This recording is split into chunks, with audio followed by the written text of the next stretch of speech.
네, 반갑습니다. 오늘은 세계 대부분의 교회가 부활절로 지키는 주일입니다. 아무리 위대한 성인도, 아무리 위대한 영웅 호걸도, 아무리 위대한 군왕도 죽으면 무덤에 들어가서 그리고 거기서 끝나버립니다. 그래서 마지막으로 심혈을 기울이는 것이 바로 무덤을 화려하게 만드는 것입니다. 이집트의 피라미드가 그러하고 세상의 여러 군왕들의 무덤이 그러합니다. 그것이 바로 그들의 한계를 보여주는 것이지요. 분명한 것은 죽었다라는 것입니다. 여러분, 어떤 사람이 여행을 가다가 길을 잃어버렸습니다. 그런데 둘러봤더니 두 사람이 있어요. 한 사람은 산 사람이고 다른 한 사람은 죽은 사람입니다. 그러면 길을 잃어버린 이 사람은 누구에게 길을 물어야 하겠습니까? 누구를 믿고 누구를 따라가야 하겠습니까? 예수님은 죽음을 이기시고 부활하셨습니다. 그것이 바로 예수님이 누구신지를 분명하게 보여주는 가장 확실한 증거입니다. 예수님은 우리를 구원하시기 위해 십자가에 죽으시고 장사 진행 받았다가 사흘 만에 부활하셨다는 이 사실은 그저 성경에 기록된 여러 가지 기적 가운데 하나가 아닙니다. 이것은 성경의 모든 말씀을 믿게 하는 근원이 됩니다. 부활이 믿어지면 예수님께서 이 땅에 하신 모든 말씀이 절대 진리라는 것이 다 믿어지게 되는 거예요. 여러분, 성경 말씀은 하나씩 하나씩 깨달아서 믿어지는 것이 아닙니다. 하나님은 모든 말씀을 부활로 단번에 믿도록 하셨습니다. 부활이 믿어지면 성경의 모든 말씀이 한순간에 다 믿어지는 거예요. 하나하나 믿어지는 것이 아니라 부활이 믿어지면 모든 것이 믿어지는 것이죠. 그래서 하늘로부터 오는 표적을 구하는 이들에게 주님은 선지자 요나의 표적밖에는 보여줄 것이 없다고 했습니다. 아니, 물로 포도주를 만드는 거 아무나 합니까? 아무나 할 수 있는 일이 아닙니다. 보리떡 5개, 물고기 2마리로 장정을 5,000명 먹이는 일 누가 할 수 있겠습니까? 들것에 들려온 중풍병자를 누가 낫게 해서 걸어가게 할 수 있겠어요? 아무도 할 수 없습니다. 그러나 그런 것으로 하늘로부터 오는 표적이 될 수 없다고 주님 말하는 거예요. 하늘로부터 오는 표적은 오직 요나의 표적밖에는 보여줄 것이 없다고 했습니다. 요나의 표적이 무엇입니까? 요나가 사흘 동안 큰 물고기 속에 있다가 사흘 뒤에 살아난 것처럼 예수님도 사흘 동안 무덤 속에 거하시다가 다시 살아난 이 부활의 이것만이 하늘로부터 오는 표적이라고 주님 말씀하는 거예요. 우리 마태복음 12장 39절부터 읽어봅니다. 예수께서 대답하여 이르시되 악하고 음란한 세대가 표적을 구하나 선지자 요나의 표적밖에는 보일 표적이 없느니라. 요나가 밤낮 사흘 동안 큰 물고기 뱃속에 있었던 같이 인자도 밤낮 사흘 동안 땅속에 있으리라. 오직 요나의 표적밖에는 보여줄 표적이 없다라고 말씀하여요. 수많은 표적을 보여줬지만 예수와 그리스도임에 대한 하늘로부터 오는 표적은 요나의 표적, 그 죽었다가 사흘 만에 부활하신 이것만이 참된 표적이라고 말씀하는 거예요. 오늘 우리가 이 부활이 믿어지면 모든 걸 다 믿을 수 있어요. 예수님과 3년 동안 함께했던 제자들이 별난 표적, 별난 걸 다 봤습니다. 그러나 십자가의 죽음 앞에서 다 도망가 버렸어요. 물론 포도주가 되는 것도 그 현장에서 포도주를 마시기도 했고 오병이어의 그 떡조각 입에 넣어서 먹어 보기도 했고 다 경험했지만 그러나 막상 문제가 닥치고 어려움이 닥치고 발등에 불이 떨어지니까 다 흩어졌어요. 그러나 부활하신 주님을 만나고 나서는 단 한 제자도 돌아서질 않아요. 부활하신 주님을 만나고 나서는. 요한복음 2장 22절입니다. 죽은 자 가운데서 살아나신 후에야 제자들이 이 말씀하신 것을 기억하고 성경과 예수께서 하신 말씀을 믿었더라. 부활하신 주님을 만나고 나서야 예수님을 제대로 믿었다라고 기록하고 있는 것입니다. 여러분, 성경이 진리이고 기독교가 진리인 것은 예수님의 부활로 확증이 되는 것입니다. 따라서 만약 부활이 사실이 아니라면, 예수님의 부활이 없다면 기독교의 모든 진리는 모래성이 비바람에 무너지 다 무너지는 거예요. 그래서 오늘 본문 17절로 19절 읽어봅니다. 그리스도께서 다시 살아나는 일이 없으면 너희의 믿음도 헛되고 너희가 여전히 죄 가운데 있을 것이요 또한 그리스도 안에서 잠자는 자도 망하였으리니 만일 그리스도 안에서 우리가 바라는 것이 다만 이 세상에서 한 뿐이면 모든 사람 가운데 우리가 더 불쌍한 자이리라. 여러분, 예수님의 부활이 없다면 세상 모든 사람 가운데 가장 어리석고 불쌍한 사람. 이 사울 좋은 날 요 왜 앉아 있습니까? 부활이 없다면, 예수님의 십자가의 죽음으로 끝나버렸다면 굳이 여기 앉아 있을 필요도 없고 그럴 이유가 없어요. 벚꽃 구경하러 가는 게 나아요. 예수님의 부활이 없다면 예수님은 정명석보다 JMS보다 더 나빠요. 정명석, JMS 그래봐야 기껏 몇만 명일 겁니다. 그러나 예수님의 부활을 믿고 예수님 때문에 순교한 사람은 수십만, 수백만이 되는 거예요. 지금도 예수 믿느라고 믿음 하나 때문에 죽임을 당하고 순교당. 정명석이 때문에 죽은 사람은 없잖아요. 순교당. 더 나쁜 거예요, 더 나쁜 거. 예수님의 부활이 없다면 천하에 우리만들만큼 이렇게 어리석고 불쌍한 자가 없는 거예요. 그런데 그렇지 않다는 거예요. 예수님은 부활하셨습니다. 예수님은 부활하신 예수님이에요. 그래서 오늘 보면 20절 읽습니다. 그러나 이제 그리스도께서 죽은 자 가운데서 다시 살아나사 잠자는 자들의 첫 열매가 되셨도다. 다시 살아나셨다는 거예요. 부활하시고 예수님은 그냥 부활하신 정도가 아니고 그 예수님의 부활은 첫 열매로서의 부활이다. 여러분, 첫 열매가 사과이면 두 번째 열매는 뭘까요? 사과 맞아요. 조금 어려운 질문입니다. 그러면 다섯 번째 열매는 뭐가 될까요? 아이고, 그것도 사과예요. 너무 잘 알았어요. 맞아요. 여러분, 첫 번째 열매가 사과면 다섯 번째든 50번째든 500번째든 다 사과가 되는 거예요. 마찬가지입니다. 예수님이 저와 여러분의 첫 번째 부활의 열매이기 때문에 저와 여러분도 그 예수님과 같은 부활의 몸을 가지게 될 것이라고 말씀합니다. 그러니 얼마나 놀라운 일입니까? 예수님과 같은 영광스러운 모습으로 우리가 그렇게 변화된다는 것입니다. 예수님의 부활은 그러기 때문에 우리로 하여금 더 이상 우리 썩어질 우리의 육신을 위해 자신을 위해 살지 않도록 하십니다. 아니, 예수님의 부활을 정말로 믿으면 우리는 더 이상 자신을 위해 살 수가 없습니다. 썩어질 육신의 것을 구하며 살 수가 없어요. 정말로 부활을 믿으면. 초대교회 성도들이 그랬어요. 로마 14장 7절 이하를 읽습니다. 우리 중에 누구든지 자기를 위하여 사는 자도 없고 자기를 위하여 죽는 자도 없도다. 우리가 살아도 주를 위하여 살고 죽어도 위를 위하여 죽나니 그러므로 사나 죽으나 우리가 주의 것이로다. 이를 위하여 그리스도께서 죽었다가 다시 살아나셨으니 곧 죽은 자와 산 자의 주가 되려 하십니다. 초대교회 가운데 부활의 주님을 만나고 나서 누구도 자기를 위하여 사는 자가 없다는 거예요.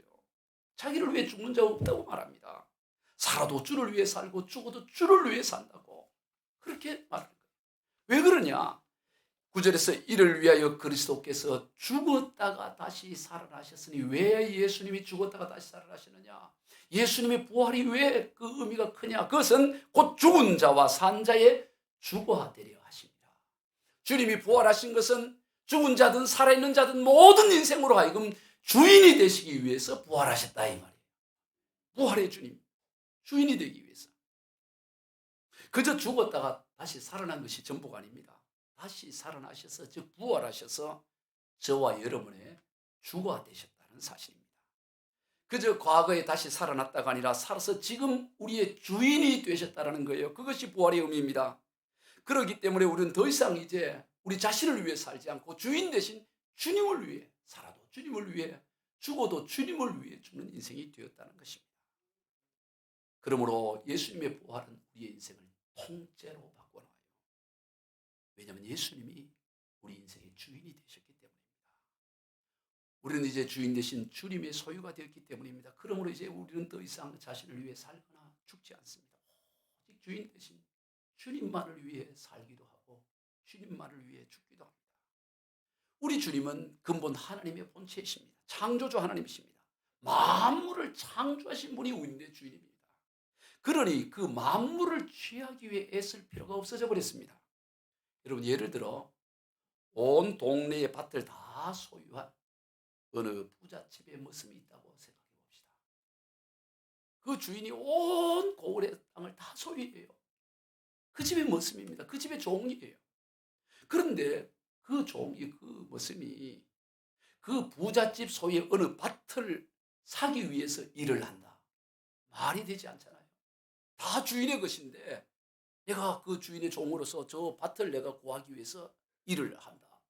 그 있을 수 없는, 논리적으로 맞지가 않는 것이죠. 여러분, 주님을 위해 산다고 하면서 모든 만물이 다 주님의 것인데 그걸 얻기 위해서 내가 아동바동거리고 그것 때문에 산다는 것은 논리적으로 맞지가 않아요. 어리석은 일입니다. 그런데 많은 그리스도인들이 이 말이 안 되는 어리석은 행동을 하고 있어요. 왜 그럴까요? 여전히 자신의 인생의 주인이 자기 자신이라고 생각하기 때문입니다. 내 인생의 주인이 주인이 부잣집 주인이 아니고 내가 주인이에요, 내가. 그래서 저 주인의 것을 내가 사야 된다고 생각하는 거예요. 나는 그저 주인의 종이라고 생각하면 모든 것이 주인의 것이니까 내가 그것을 얻으려고, 그것을 취하려고 몸부림치고 그렇게 하지 않는 것입니다. 주인의 자리만 내어드리기만 하면, 그러면 모든 것이 다 해결되는 거예요. 여러분, 이 땅에 우리 인생의 모든 문제는 뭐냐? 다 내가 내 인생의 주인이고 그 문제의 주인이 나고 이 사업의 주인이 나고 교회의 주인이 내고 내 자식의 주인이 내고 다 주인 싸움의 주인. 그런데 성경은 뭐냐? 예수님이 왜 부활했느냐? 너가 이제 주인이 아니야. 내가 주인이고 너는 나의 소유야. 이것을 하게 산 자와 죽은 자의 주가 되려 하심이라. 그래서 부활하시다. 이것만 인정하면 우리는 모든 것으로부터 자유함을 얻는 인생이 될 줄로 믿습니다. 여러분, 죄가 무엇입니까? 모든 죄가 뭡니까? 예수님이 왜 십자가에 죽으셨습니까? 우리의 죄를 대신하여. 그럼 우리의 죄의 본질이 뭡니까? 죄의 가장 근본 본질은 여러 가지 죄의 형태가 있지만 다 그것은 그 죄의 열매로 나타나는 거고, 가장 본질적인 죄는 뭐냐? 자신이 인생의 주인이라는 죄인 것입니다. 모든 만물을, 우리 인간의 생명조차 다 하나님이 창조하고 하나님이 주신 물을 먹고 하나님이 주신 땅 위에 살아가고 어느 것 하나 하나님의 것이 아닌 것이었고 다 하나님의 것인데 그 주인을 거부하고 내가 내 인생의 주인이요, 내가 모든 것의 주인이라고 생각하는 이것이 바로 모든 죄의 뿌리고 거기에서부터 모든 온갖 죄가 발생하는 것입니다. 그래서 요한복음 16장 9절입니다. 죄에 대하여 하면 그들이 나를 믿지 아니하며. 죄가 뭐냐? 예수님을 믿지 않는, 예수를 믿지 않다는 게 뭐예요? 예수님을 주인으로 인정하지 않는 것이 바로 죄다, 이렇게 말씀하는 것입니다. 여러분, 우리가 예수를 믿어도 왜 삶의 변화가 일어나지 않습니까? 이유는 하나입니다. 여전히 내 삶의 주인이 나라고 여기기 때문입니다. 여전히 내 인생의 주인의 자리에서 내려오지 않기 때문이에요. 여전히 주인의 자리에 앉아 있으면서 뭔가 다른 걸 변화시키려니 근본적인 변화가 일어나지 않죠. 주인의 자리를 내려와야 되는데 주인의 자리는 그대로 앉아 있으면서 이런저런 걸 하니까 근본적인 변화가 본질적으로 일어날 수가 없는 것입니다. 주인의 자리를 본래 주인 되신 주님께로 돌려드리기를 축복합니다. 그리고 주인께서 명하신 사명을 감당하는 인생이 되는 거예요. 오늘 우리 그리스도인은 사명 감당하는, 이런 사명이 뭐예요? 죄 가운데 있는 인생들을 위해, 즉 인생의 주인 되신 하나님을 믿지 않고 여전히 자신이 인생의 주인인 줄 알고 늘 전전긍긍하며 세상의 것을 추구하며 이미 다 주인 소유인데 그걸 내가 소유하려고 자기가 주인이니까 그래 살아가는 인생들을 향해 십자가에 죽으시고 부활하셔서 다시 인생의 주인이 되신 예수님을 소개하고 알려주는 것, 이게 우리의 사명인 것이죠. 예수님을 주인으로 모시라고 전하는 것, 이게 저와 여러분의 사명입니다. 그래서 더 이상 자신을 위해 살지 않고 더 이상 자신을 위해 죽지 않고 오직 주인 되신 예수님을 위해 살고 예수님을 위해 죽도록 하는 게, 이거를 전하는 게 저와 여러분의 사명이에요. 여러분, 우리는 생명을 위해 사는 존재가 아닙니다. 사명을 위해 사는 사람. 할렐루야. 따라해 봅시다. 나는 생명을 위해 살지 않고 사명을 위해 산다. 여러분, 부활의 새 생명을 경험한 소유는, 부활의 주님을 만난 인생은 얼마나 더 잘 살 거냐? 어떻게 생명, 그걸 위해 사는 게 아니에요. 그걸 뛰어넘습니다. 우리는 생명이 포커스가 아니고 사명을 위해 사는 거예요. 주님이 맡겨준 사명, 내 생명도 이제 주님의 것이고 나는 그저 주님이 맡긴 그 사명을 위해 살기 위해 사는 것이 아니라 사명 위해 사는 것입니다. 바울은 이 부활의 주님을 만난 나서 이 사명의식이 너무나 분명했습니다. 그래서 오직 이 사명만 보인 거예요. 내가 죽느냐 사느냐, 한 목숨, 그런 관심이 없어요. 죽어도 그냥 사명 위에 달려가고 달려가는 인생이었던 것을 봅니다. 오늘 우리도 이 하나님이 맡기신 이 사명 위에 달려가는 이 부활의 아침이 되기를 축복합니다. 단지 15분이라는 연극이 있어요. 연극 제목이 단지 15분. 15분밖에 남지 않았다는 겁니다. 이 주인공은 어려서부터 아주 총명했어요. 뛰어난 성적으로 박사 과정을 명문대학을 수료하고 논문 심사에도 극찬을 받고, 야, 놀랍구나. 이제 학위를 받는 날짜만 기다리고 있는 상황입니다. 이제 그의 앞에는 장밋빛 미래가 최고의 기업에 수억의 연봉을 받고 모든 게 다. 그러는 어느 날 그의 가슴에 통증이 일어나요. 가슴이 막힌 통증이. 이 정밀 검사를 했더니 청천벽력 같은 진단이 나왔습니다. 시한부 인생이라는 거예요. 그런데 그것도 남은 시간이 이제 단지 15분밖에 남지 않았다. 15분. 그러니 얼마나 충격이었겠어요. 이 상황이 믿어지지 않습니다. 그래서 충격하고 놀라워하는 순간에 5분이 지나간 거예요. 5분이. 이제 남은 게 10분입니다. 그가 병상에 이제 누워있는데 전보가 한 통이 날아왔습니다. 전보 내용은 억만장자였던 당신의 삼촌이 방금 돌아가셔서 그 재산을 상속할 분이 당신 분이니 속히 상속 절차를 받으시오. 이런 거예요. 대기업의 회장님이 삼촌인데 알고 봤더니 삼촌인데 재산 나. 기뻤을까요? 이야오 이렇게 할까요? 죽음 앞에서 아무 재산의 의미가 없는 거예요. 또 운명의 시간은 또 지나가는 겁니다. 그때 또 하나의 전보가 왔습니다. 당신의 박사 학위 논문이 원래 최우수 논문상을 받게 된 것을 알려드립니다. 축하드립니다. 최고의 논문이 됐다는 거예요. 그런데 그걸 받고도 여전히 위안이 되지 못하는 거예요. 그리고 다시 절망에 빠진 그에게 또 하나의 전보가 왔습니다. 그토록 애타게 그 청혼을 했던 연인으로부터 나 당신의 그걸 받아서 결혼하겠다라는 결혼 승낙이 왔어요. 기뻤을까요? 네. 하지만 그 전보도 그의 시계를 멈추게 할 수 없었어요. 마침내 15분이 다 지나고 숨을 거둡니다. 이 연극은 한 인간의 삶을 15분이라는 짧은 시간에 응축시켜서 이렇게 보여주는 거예요. 여러분, 인생이 끊임없이 무엇인가를 이루기 위해 소망하며 바라며 나아가지만 막상 그것이 이루어지고 죽음의 문 앞에 이르게 되었을 때는 다 허무하고 별 의미가 없는 것을 알게 돼요. 그런데도 그런 것을 취하기 위해서 마음 졸이고 애쓰고 원망하고 원수맺고 그렇게 살아가는 거예요. 부질없이 그렇게 살다가 15분이 끝나버리는 거예요. 여러분, 지금 여러분은 무엇을 그렇게 이루기 위해서 애쓰고 그렇게 상처받고 원망하고 용서하고 원수하고 그렇게 살아가요. 특히 2023년도를 살아가는 우리들은 언제 15분의 시간이 끝날지 몰라요. 북한의 김정은이 껄핏하면 미사일 쏘고 있잖아요. 우리 워낙 쏘니까 그냥 그런가 보다 그러지만 해외에서 보면 저 남한에 어떻게 살 수 있나 언제 저 불안해 모습 걱정해요. 걱정하지가. 이미 북한이 11,000km 이상을 날아갈 수 있는 미사일 시스템을 구축해야 돼요. 쏘면 11,000km. 미국 본토까지도 이제 공격할 수 있는. 이 남한에 지금 여러분 지금 잘 몰라가지고 이게 편안하게 지금 앉아서 언제 여기 떨어질지 몰라요. 이게 남은 15분이 정밀 타격이 가능해요. 북한이 현재 핵탄두를 몇 개 정도 갖고 있느냐? 최소 30개. 그리고 이 국책연구원은 지금 현재 보유하고 있는 게 약 80개에서 90개. 매년 여러 개 늘려서 한 300개까지 간다는 거예요. 지금 1차, 2차, 3차, 6차까지 핵실험했잖아요.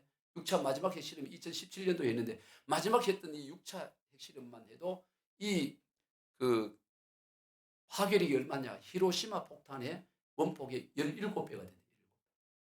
여러분, 핵실험 한 5, 6번 하면 이제 더 이상 안 해도 된대요. 이미 다 갖추고 있는 거야. 그런데도 왜 또 7, 8차를 또 계속 하려고 그러냐? 더 강력한 핵을 만들려고 해요. 조금만 불안해 하세요. 이게 너무 평안하신 것 같아요, 지금. 그리고 여러분, 거기 미사일에다가 화학무기 세계 보유량 3위가 북한이에요, 북한. 화학. 그냥 뿌리면 그냥. 언제 15분이 끝날지 모르는 인생이죠. 그뿐 아니라 우리 일상생활을 돌아보더라도 온갖 질병이나 사건, 사고로 언제 우리 인생의 15분이 끝날지 모릅니다. 보장되어 있어요. 지난주 수요일 날 우리 뉴스를 봤잖아요. 오전이에요. 밤도 아니고 오전 9시 45분경에 천당 밑에 분당이라고 하는 거기서 정자동에 그 다리 붕괴 사고로 40대 여성이 그냥 우리 그 CCTV 찍은 거 봤잖아요. 비 오는 날 우산 들고 그냥 가다가 그냥 무너져서 그 자리에서 사망을 한 거예요. 이 40대 여성은 20년의 경력의 헤어 디자이너로서 3년간 거기 정자교 그걸에서 이 헤어실을 만들어 놓고 외국까지 유학까지 갔다 온 아주 우수한 헤어 디자이너. 근데 예약 손님 받으러 가다가 그렇게 된 거예요. 그거 왕복 6차선. 저도 분당에 살았잖아요. 왕복 6차선의 도로예요. 늘 다녔던 길. 그게 무너질 거를 그날 그 동생이 전화가 왔는데 누나가 사망했다는 소식을 들으니까 이거 말이 안 되잖아요. 다리 부분을. 그래서 보이싱 피싱인 줄 알아요. 보이스 피싱. 누가 이런 장난을. 여러분 이런 사건은 숱하게 일어나는 거야. 한치 앞을 알 수 없는 게 우리 인생입니다. 그러므로 오늘 우리는 생명이 있는 그 순간에 예수 복음을 위해 우리에게 맡겨진 사명을 위해 달려가고 또 달려가야 될 줄로 믿습니다. 항상 시간이 있는 게 아니에요. 언제 우리의 15분이 끝날지 모릅니다. 밤안개 불렀던 현미 씨도 그냥 가시잖아요. 언제 물론 날지 모른다고. 요한복음 20장에서 부활하신 주님께서 유대인들이 두려워 보이는 제자들을 향해 자신의 부활의 모습을 보여주면서 이런 말씀을 합니다. 요한복음 20장 21절 예수께서 또 이르시되 너희에게 평강이 있을지어다. 아버지께서 나를 보내신 것 같이 나도 너희를 보내노라. 예수님도 이 땅에 사명 가지고 오셨어요. 아버지께서 나를 보내신 것처럼 나도 너희를 보내니 너희도 내가 맡긴 사명 감당했듯이 그 사명을 감당하라고 주님은 말씀합니다. 여러분 사명을 감당하는 인생은 어떤 환경 가운데도 오뚜기처럼 일었어요. 어떤 어려움이 와고 고난이 와도 돌파하고 이겨나갑니다. 왜 우리의 인생이 이런저런 어려움 때문에 좌절하고 낙심하고 절망합니까? 하나님이 주신 이 사명을 발견하지 못하는 거예요. 그저 생명에 그냥 연연하고 거기에 매여 있으니까 조금 어려우면 절망하고. 그러나 사명을 발견하는 인생은 어떤 우겨쌈을 당하고 답답한 일을 당해도 능히 돌파하고 승리할 수가 있는 거예요. 어려움이 있다고 절망하는 게 아닙니다. 여러분 왜 재난을 당하면 왜 절망하고 좌절해요? 재난 당한 물품이 내 것이니까 그러는 거예요. 그러나 그 재난 구조자들을 보면 재난이 심할수록 그걸 막 더 열심히 일하는 거예요. 왜? 그게 내 게 아니니까. 내 거라고 생각하니까 재난 당하고 어려움 당하면 절망하고 그냥 주저앉고 통곡하고 있지만 재난 구조자들하고 동일한 재난 가운데 서 있지만 전혀 반응이 다르잖아요. 삶의 자세가 다르잖아요.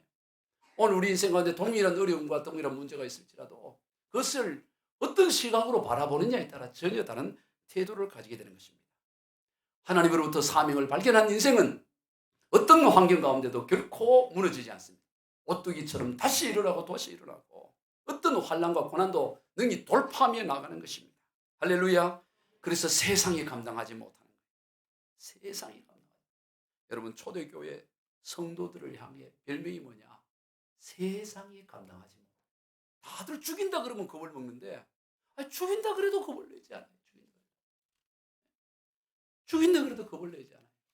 그게 뭐로 감당하냐? 뭐로? 예? 여러분 이 부활을 경험한 인생이 흔들거나 주저앉힐 수 있는 것은 없어요. 우리가 잘 알듯이 베드로가 부활의 주님을 만나기 전까지는 온갖 기적 역사 다 경험했지만 주님이 막상 이제 신문당하고 이러니까 계집 여종 앞에도 3번이나 모른다고 하잖아요. 그랬던 그가 부활하신 주님을 만나고 나서 어떻게 합니까?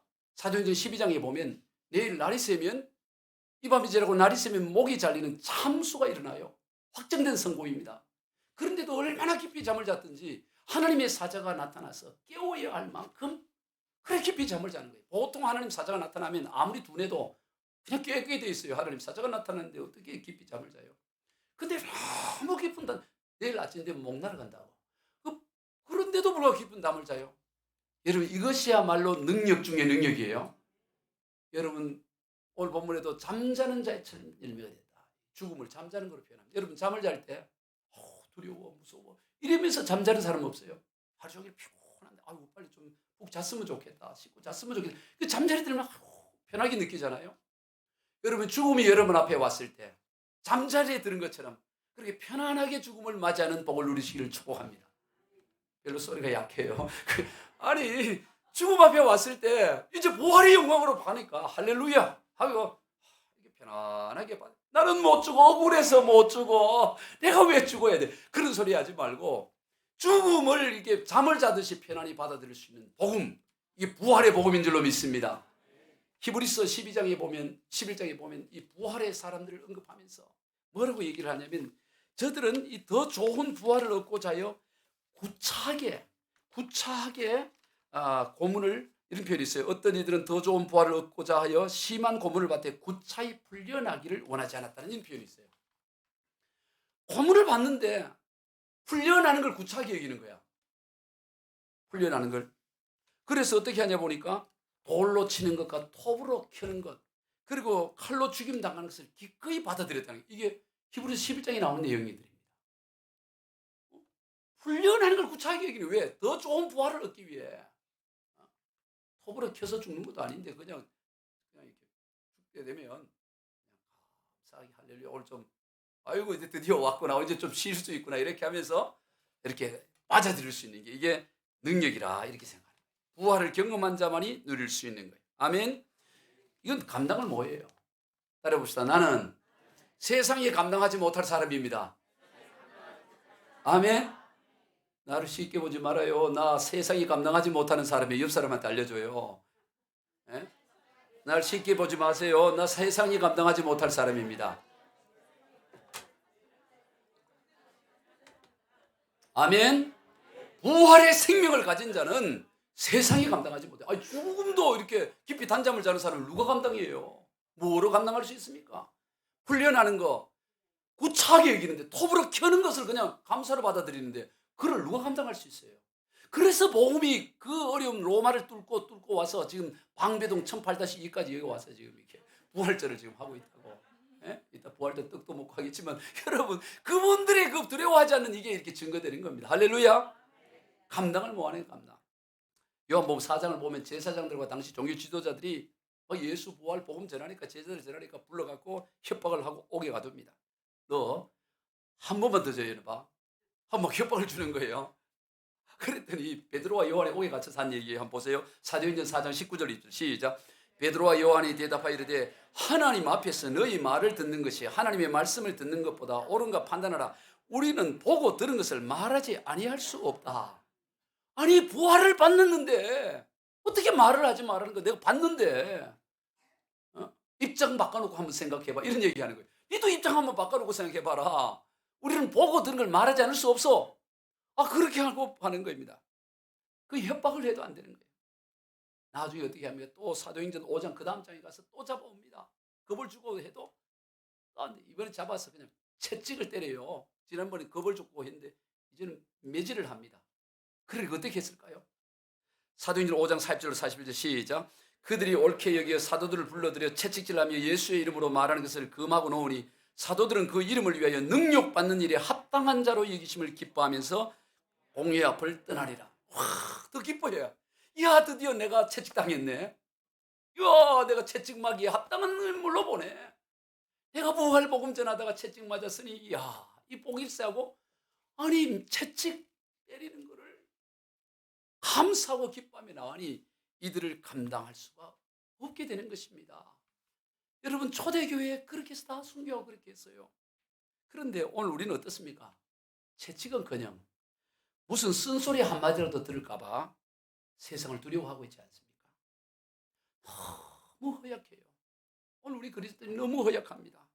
예수님의 부활이 분명한 사실이라면 채찍을 당하고 순교를 해도 감사히 받아들인데 내가 열심히 이렇게 하다가 나보고 뭐라고 좀 뒷담화하고 욕하지 않을까? 그래갖고 입을 닫아요. 여러분 가운데는 그런 사람이 없기를 소망해요. 우리가 다음 주 이번 주 수요일 날 우리 경찰서에서 또 부활절 감사 예배를 드리는데 수백 명의 이 직원들이 있지만 거기에 내가 그리스도인이다라고 이렇게 하면서 활동하고 나와서 특송하고 그런 사람이 그렇게 몇지 얼마 안 돼요. 많은 이들이 숨어서 지내. 그것이 뭐 그렇게 예수 믿는다고 누가 자르겠어요? 뭘 하겠어요? 예? 참 안타까워요. 이런 그리스도인을 뭐라 그러냐? 간첩 그리스도인이. 예, 여러분 간첩 되시기 말시기 바래요. 교회 와서는 막 이러고 직장 가서는 간첩처럼 딱 숨어 그러지 말아요. 예전에 말마다 다 어둠에 떨지 말고 자수하여 광명 찾자. 그리고 113인가 이렇게 떨지 말고 내가 예수가 알못해 그거 떨지 말고 자수하여 광명 찾는 거예요. 나는 그리스도인이라고. 나는 부활의 생명을 가진 사람이라고. 할렐루야. 헛되지 않는 거예요. 헛되지가. 고린도전서 15장 결론이에요. 저 고린도전서 15장은 부활을 얘기하는데 마지막 결론을 이렇게 말합니다. 시작. 그러므로 내 사랑하는 형제들아 견실하며 흔들리지 말며 항상 주의 일에 더욱 힘쓰는 자리 되라. 이는 너희 수고가 주 안에서 헛되지 않는 줄 알미라. 아멘. 견실하여 흔들리지 말고 항상 주의 일에 더욱 힘쓰고 절대 헛되지 않는 거니까 복음 안에서 그렇게 살아가시는 저와 여러분 다 되기를 주 예수 그리스도 이름으로 축원드립니다. 기도하겠습니다. 하나님 아버지 감사합니다. 오늘 이 부활의 아침에 귀한 찬양을 듣고 귀한 말씀을 듣고 이 부활의 영광의 자리에 우리를 불러주셔서 너무너무 감사합니다. 이 부활의 새 생명 우리가 가졌사오니 세상을 향해 사명을 이루어가는 삶이 되게 하여 주옵소서. 생명을 위한 인생이 아니라 사명을 위한 인생 되게 하여 주시고 하나님 살아도 주를 위해 살고 죽어도 주를 위해서 오직 주인 되신 주님 위에 달려가는 우리 모두가 되게 하여 주옵소서. 축복하며 예수님의 이름으로 기도하옵나이다. 아멘.